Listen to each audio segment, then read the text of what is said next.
देखिए, पहले तो आप अगर हटा दीजिए, 100% आप मेरे साथ एफिडेविट ले लीजिए।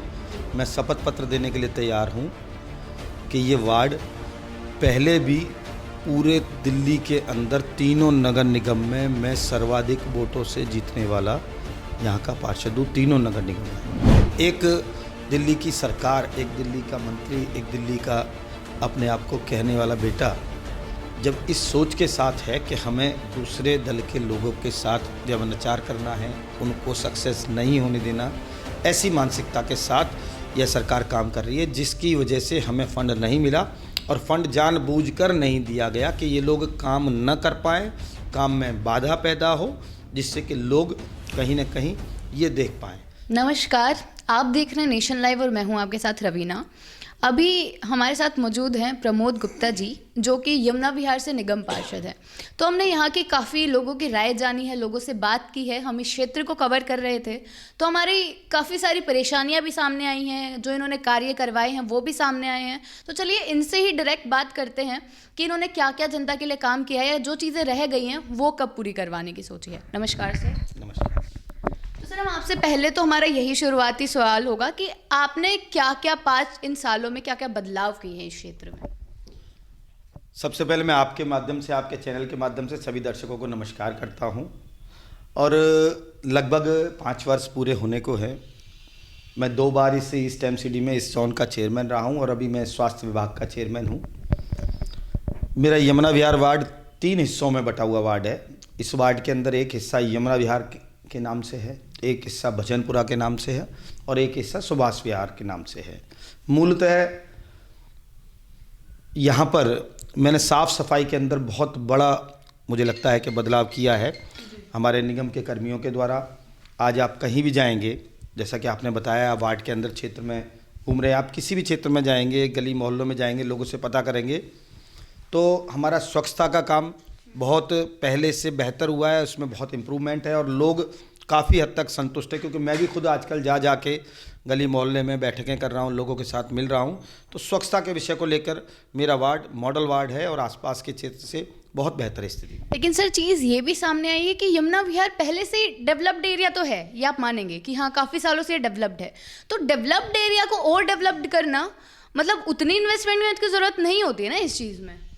नहीं, देखिए, हर क्षेत्र की अपनी आवश्यकताएं अलग होती हैं। यहाँ पर स्वच्छता एक बड़ा विषय था। मैंने इस क्षेत्र को ढलाव मुक्त कराया। मेरे यहाँ पहले कूड़े घर, ढलाव घर थे, उनको उससे मुक्त कराया है। यहाँ पर अब मेरे क्षेत्र में एक भी ऐसा गार्बेज का पॉइंट नहीं है। इसके अलावा मेरे क्षेत्र के अंदर हर घर तक एवरी डे गाड़ी जाती है। घर से जो कूड़ा और पहले उठाने की ऐसी व्यवस्था नहीं थी, हर घर से लिया जाता है। और अभी लेटेस्ट पिछले 15 दिनों से मैंने पूरी पुरजोर कोशिश के साथ मैं स्वयं जा रहा हूँ घर घर जाकर। तो सर, इस बात पे पिछले 15 दिन ही क्यों सर? क्योंकि इलेक्शंस आ रहे हैं इसीलिए?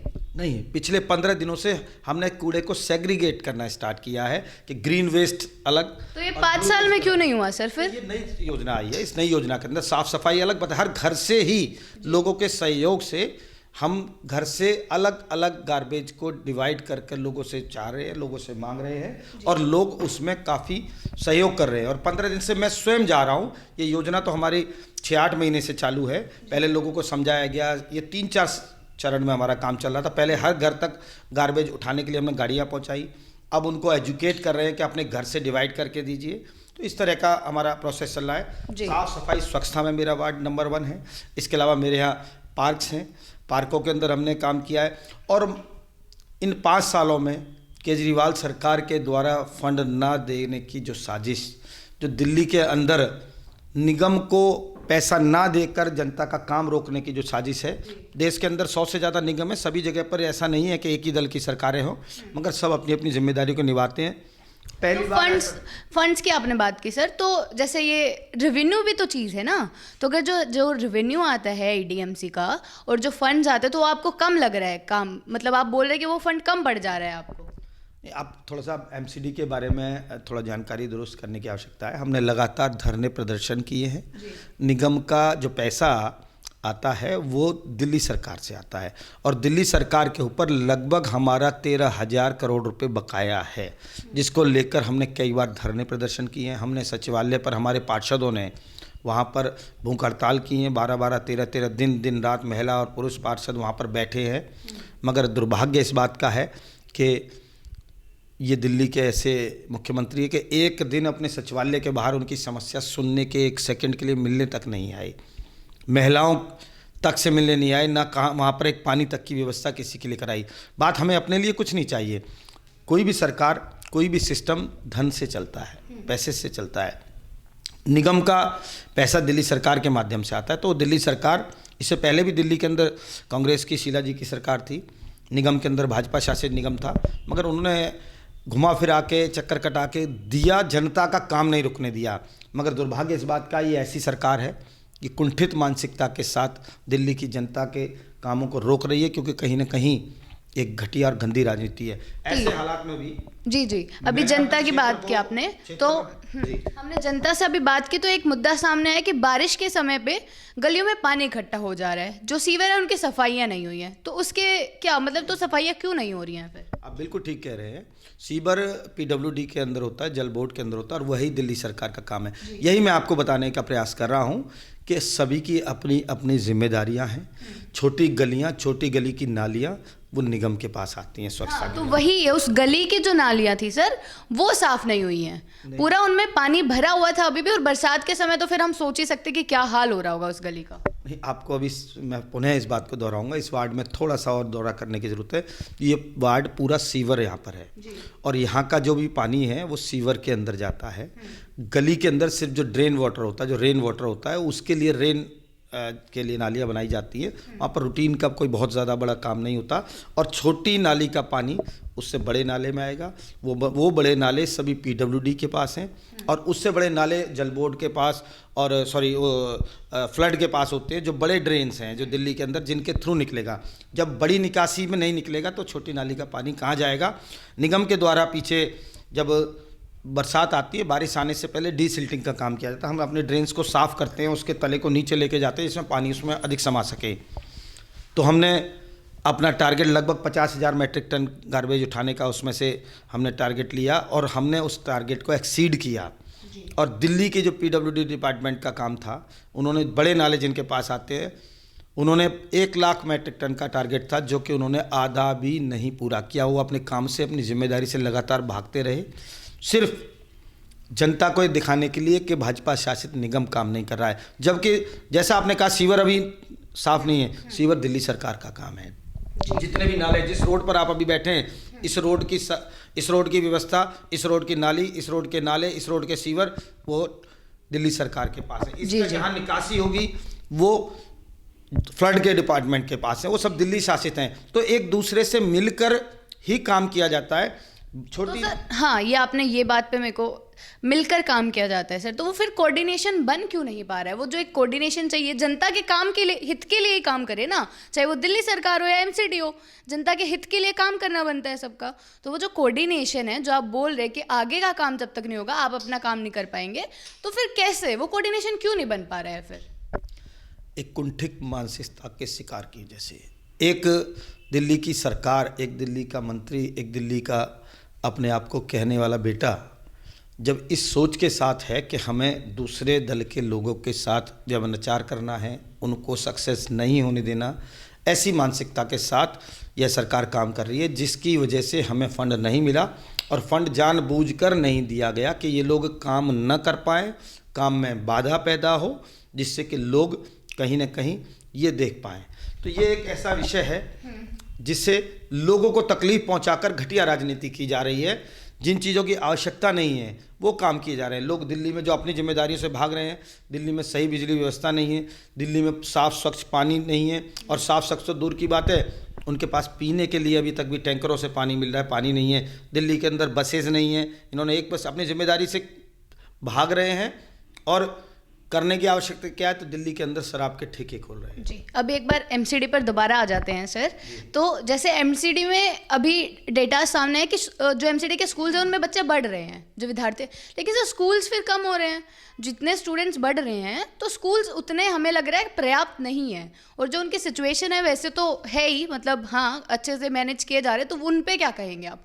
एक और बात सर, कि अभी बात की जा रही है कि जो एमसीडी के स्कूल्स हैं उनमें डिजिटल शिक्षा शुरू की जाए इस दौर में, तो फिर जो आर्टिफिशियल इंटेलिजेंस होगी सर, वो क्या 15 साल बाद सीखेंगे फिर बच्चे?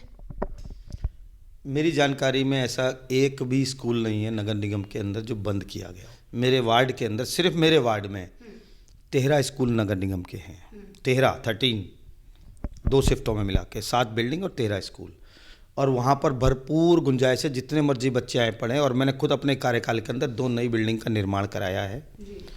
और एक स्कूल को मैंने स्मार्ट क्लासेस, जो दिल्ली सरकार से और बड़े अच्छे, और मेरे वार्ड में बहुत स्कूल्स हैं, दिल्ली सरकार के भी स्कूल हैं, प्राइवेट स्कूल्स हैं। इस वार्ड को तो स्कूल्स का वार्ड कहा जाता है। मेरे यहाँ आसपास के बहुत बच्चे आकर यहाँ पर पढ़ते हैं। इस वार्ड की जितनी पॉपुलेशन है, लगभग स्कूल्स के लिए उतने लोग डेली आते हैं और जाते हैं। मेरे वार्ड में ये स्थिति है, और बहुत शानदार स्कूल हैं। आप कभी चाहेंगे तो मेरे यहाँ के स्कूल में आप विजिट करके देखिएगा, आप देख के हैरान हो जाएंगे कि कितनी सुंदर क्लासेस, कितनी आधुनिक क्लासेस और कितनी शानदार बिल्डिंग। फिर डिजिटल वाला भी जो सवाल पूछा सर, कि अगर अभी डिजिटल होंगे, क्योंकि इतने साल हो गए ना सर, और कोविड के समय तो मेन चीज़ तो डिजिटल था क्योंकि सब कुछ ऑनलाइन चल रहा था, तो इतना लेट क्यों चल रहा है सर फिर ये एमसीडी का शासन?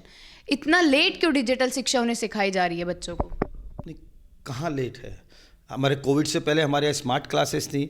हमारे अब देखिए, एमसीडी के पास प्राथमिक शिक्षा है, 5वीं तक के बच्चे एमसीडी के पास होते हैं, और उनको उनके अनुरूप बेहतरीन शिक्षा दी जा रही है। और बेहतरीन शिक्षा दी जा रही है इसीलिए एमसीडी के अंदर लोग प्राइवेट स्कूल से अपना एडमिशन हटाकर, अपना नाम कटवा के बच्चे निगम के विद्यालयों में आके अपने आप को अच्छा महसूस कर रहे हैं। तो निश्चित ही ये इस बात का परिचय है कि हमारे यहाँ शिक्षा का स्तर बढ़िया है, सुविधाजनक है, आधुनिक है। और जी सर, तो अभी जैसे इलेक्शंस आने वाले हैं, काफ़ी नज़दीक आ ही गए हैं एमसीडी के इलेक्शंस, और रोटेशन हो गई है हर सीट पे, तो जो अभी उम्मीदवार थे वो तो खड़े हो नहीं सकते हैं, और यहाँ पे आई है विमेन की सीट।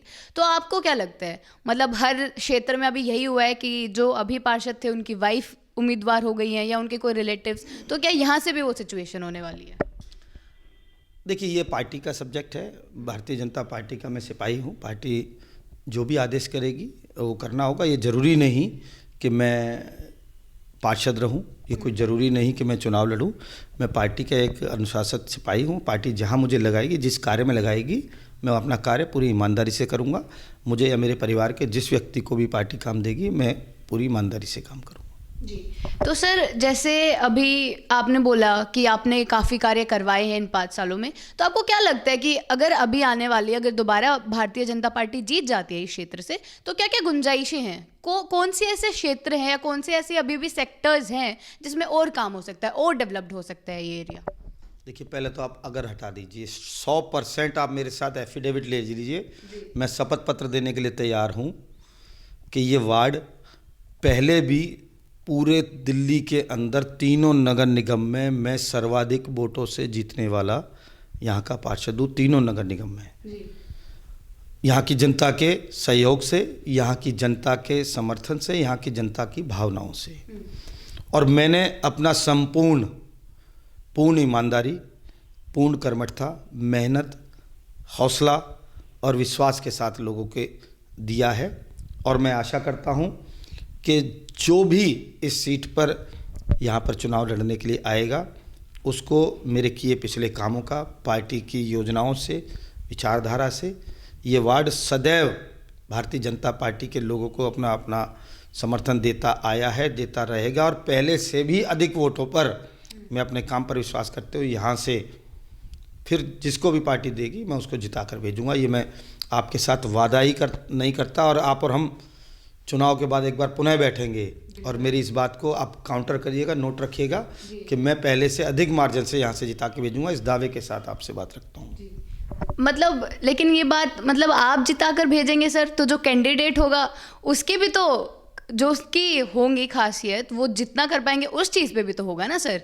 कैंडिडेट भी तो डिपेंड करेगा, जनता उसको वोट करना चाहेगी नहीं करना चाहेगी। देखिए, मेरे जिताने से मतलब मैं भारतीय जनता पार्टी का, जैसे मैंने कहा, मैं अनुशासित कार्यकर्ता हूँ और मैंने पार्टी की विचारधारा को ध्यान में रखते हुए यहाँ पर काम किया है। मेरे कार्यकर्ताओं ने काम किया है और हमने निगम के माध्यम से बहुत काम किए हैं। यहाँ पर बहुत काम किए हैं। यहाँ मैं समझता हूँ कि जिसको भी पार्टी आशीर्वाद देगी यहाँ से सेवा करने का, वह यहाँ के कामों से जो जनता के अंदर विश्वास है जनता जो मुझे आकर भरोसा दे रही है, नित्य मेरे पास लोग आते हैं, उनके साथ मेरा संपर्क और संबंध है, उस संपर्क और संबंध के आधार पर मैं आपसे पुनः इस बात को दोहरा रहा हूँ कि जो भी यहाँ से आएगा मैं उसको पहले से अधिक मतों के साथ जिताकर भेजूंगा। मेरा कहने का विषय ये है कि मैं जनता के विश्वास पर, पार्टी की योजनाओं पर, पार्टी की रीति नीति पर और दिल्ली सरकार की विफलताओं को ध्यान में रखते हुए इस विश्वास के साथ कह रहा हूँ। और पुनः आपको कह रहा हूँ कि चुनाव के बाद एक बार फिर हम आप बैठेंगे, फिर मैं बताऊंगा यहाँ कितने मार्जिन से जीते हैं। जी, बहुत बहुत शुक्रिया आपका हमारे साथ बनने के लिए। तो ये थे हमारे साथ प्रमोद गुप्ता जी, जिनसे हमने काफ़ी सारी बातचीत की एमसीडी से लेकर यहाँ की लोगों की जो ज़रूरतें हैं या इन्होंने जो भी विकास के कार्य करवाए इन 5 सालों में, उन सारी चीज़ों पे इन्होंने अपने जो विचार हैं जाहिर किए। ऐसी ही जानकारियों के लिए बने रहे नेशन लाइव के साथ। कैमरामैन मनीष के साथ मैं रवीना।